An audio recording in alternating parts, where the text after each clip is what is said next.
Hey, it's Coach Nye. I'm coming on because I wanted to ask the question, the big question, because we always have a quick answer for it. Who are you? Who are you?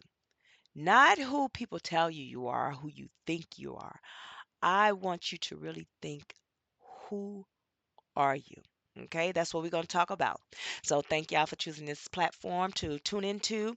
And for the ones that's been following me, thank you so much for continue following me. And for the ones that's new, hey, thanks for choosing this platform. Let's go ahead and jump into it. Who are you? Who are we? Who are you? That's the big question, right? That's something that I had to ask. Okay, God, who am I? And when we was talking about what are you doing, well, I talked about going to God and ask Him, why did you create me, right? So let's take it back to birth, right? So we were born with a purpose. Remember, God created us. We were born with a purpose. But through those years, right? Let's look at it like this. Through those years, in our early toddler years, adolescent, we had an imagination, right? We thought was imagination. But let's just look at it like this. The imagination really was who you were. You knew who you were. You pretended, in everybody else's eyes, you pretended to be this person. You already had it laid out. When you grow up, you're going to be this, you're going to do that, you're going to do this because you already knew. But somewhere along the line, someone said, hey, get out of your imagination, get out of your head. This is what you're going to do.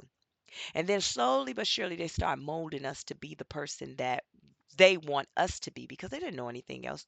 You have to remember our parents, they raised us the best that they can. They can only raise us until the limit of where they were capped out at it. So let's look, if your mother only went to school until she was in the 6th grade, then guess what? What more can she's capped out at 6th grade of education. She knows life lessons, so she's only going to teach you what she know. But that should not stop you for wanting to know more. But you have to break out of that whole matrix of this is how it's been done, so I got to continue to do it. And you have to really find out, who are you? You have to go back to that childhood of when you had those dreams. You wanted to be a writer so bad. That's all you wanted to do, is be a writer. You've seen yourself on stages. You've seen yourself with a microphone on stages, and you would walk around, you'd be singing, you'd be rapping, you'd be just talking, you writing poetry, you doing all these things. Because as I always say, whenever you're operating in your purpose, when God, you're trying to find out what your purpose, it has something to do with your voice. And somewhere along the line or along the way, somebody shut you up. Somebody would tell you you talk too much, or somebody would just not listen to you. They would make fun and make it seem like you're not making any sense. And they were supposed to do that. And the reason why I say they were supposed to do that, because the enemy is always going to do his job. No matter what you do, no matter how bad you fight him, no matter how much you rebuke the enemy, no matter what you do, guess what? He's still going to attack you. But you can defeat that by continue to operate in your purpose. So when people tell you no, you keep going. When people tell you you can't, it's impossible, you make it possible. You don't allow people to stop you, right? So, who am I? You are an author. You are a motivational speaker. You are a coach. You speak life into people. You are a healer. You're not just a good person. Yeah, you're a good person too. Yeah, we all a good person. No, we're not. Not everybody. But yeah, you are a good person. You love love. I love love. I love love. Listen, when I see pure love happening, it put me in tears because I love love. So yes, you're a good person, but you're being a good person to the wrong people, meaning that you are still attached to a world or a timeline that has collapsed, by the way. You are still attached to that timeline of you have to people please. You have to do it because the family been doing it this way, right? Until you jump out of that matrix of that generational curse, and start building outside and being the person that you're supposed to be. Listen, I know the family depend on you. I know everybody put everything on your lap. I know. But would you really want to go through the rest of this life living a whole life of what people wanted you to do and not living your true authentic self? Would you really want to continue living a life that you have to go chase a bag? Because let me explain something to you. When you operate in your purpose, I don't chase bags. I don't chase bags. When I operate my purpose, see, the bags chase me, the anointing is on me, everything, the blessings, everything come and find me. People come bless me because I'm operating in my purpose now versus people pleasing and doing it the way everybody else is doing it. And they make that normal. They make that normal of, well, you got to work until, you can retire and then you got to work hard. You just got to keep going. They make that normal because if you ever happen to step into your purpose and find out who you are, if you that ever happened, you change the game. You change the game. So I look at life like this. For me, when I went through my healing journey, I said, you know what? Here's what I'm going to do. For sure, what I'm going to do. Because I'll be damned if I allow my kids to have to be the one to break the generational curse because I know how hard it was for me.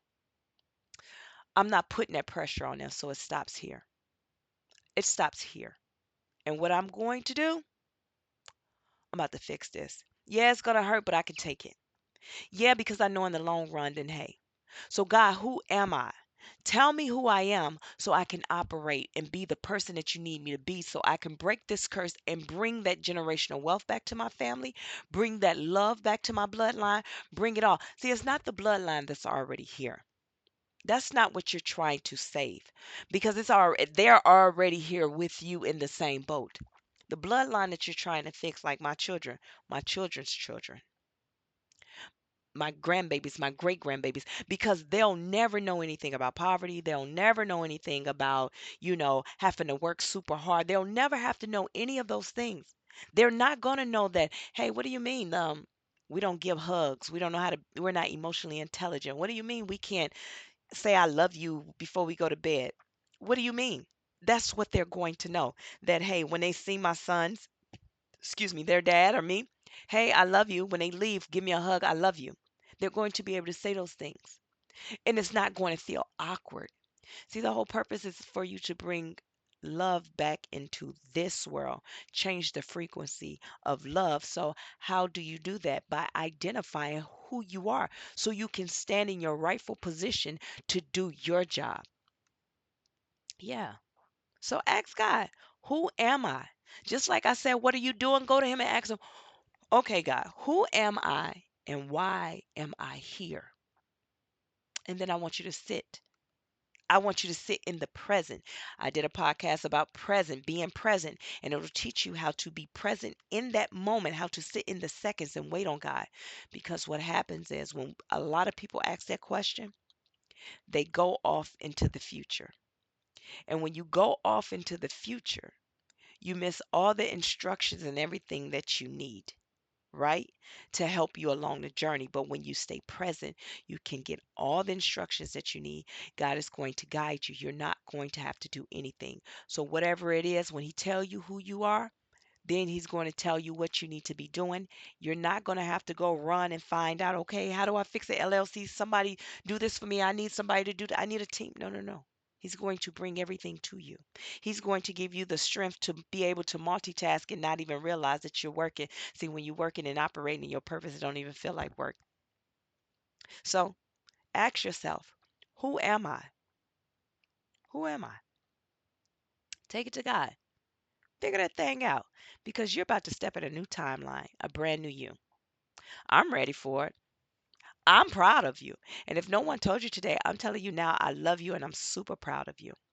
And remember to pour into your cup before you pour into someone else's cup. God will always fill your cup up into an overflow. That overflow is what you're supposed to help people with. What's in your cup is for you. That overflow is what you help people for, but He'll send the people to you that He needs you to help. You just don't pick and choose. God will use you as a storehouse to feed His people, to help His people. So just stand by Ask God, who am I? And start operating. And if you need life coach sessions, go ahead to my website. The link is in my bio. And reach out to me and we can set that up so I can help you identify what it is. I can't tell you what your purpose is. I can't tell you what you're supposed to be doing, but I can help you, you know, organize all your thoughts and then we can pinpoint to what it is, okay? All right, guys, love you. Coach and I out.